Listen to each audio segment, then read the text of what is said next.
यो वाट्सएपकडा हो आज चाहिँ date of learning barber course in Chitwan होइन। अब चाहिँ हामी बार्बर सपमा जान लागिसकेको छौँ। एकैछिनमा चाहिँ अब बार्बर सपमा गएर भेटौँला। अनि अब चाहिँ हामी बार्बर सपमा आइसक्यौँ।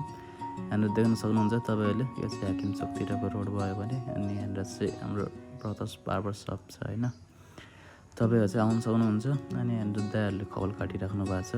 अनि आज चाहिँ मान्छेहरू हुनुहुन्थ्यो यहाँनिर। अनि हाम्रो चाहिँ अब फेरि पेपर प्र्याक्टिसको सुरु भइसक्यो होइन। पेपर प्र्याक्टिस चाहिँ हामीले 4 महिना हुन्छ, 4 महिना नै गर्नुपर्ने हुन्छ हामीले पेपर प्र्याक्टिस चाहिँ। यो चाहिँ मसल मेमोरी बनाउनको लागि हो कि। अब यो चाहिँ एकचोटि गरेपछि अब लाइफ टाइमसम्मको लागि नै भन्न मिल्छ होइन हामीले यो स्किल चाहिँ।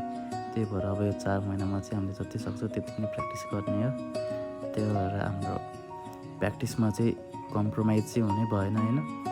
अनि त्यहाँनिर चाहिँ मैले हल्का लेयर कटहरू सिक्दै थिएँ होइन। लेयर कटहरू गर्दाखेरि चाहिँ अब गल्स पनि गर्नुपर्ने हुन्छ, अनि त्यही भएर गाह्रो हुन्छ। अनि आज चाहिँ हामीले यत्तिकै काटेको थियौँ, पेपरहरू चाहिँ यत्तिकै काटेको थियो हामीले नै, दायाहरूले नै। अनि यहाँनिर चाहिँ मैले ट्रिमरले लाइनहरू बनाइदिइरहेको छु होइन। पहिलादेखि भएको लाइनहरूमा दारीहरू नै यसो प्र्याक्टिस गर्दै थिएँ। अनि ट्रिमर र क्लिपरहरू युज गरेर चाहिँ पहिल्यै भएको लाइनमा चाहिँ युज गर्दै थिएँ मैले चाहिँ।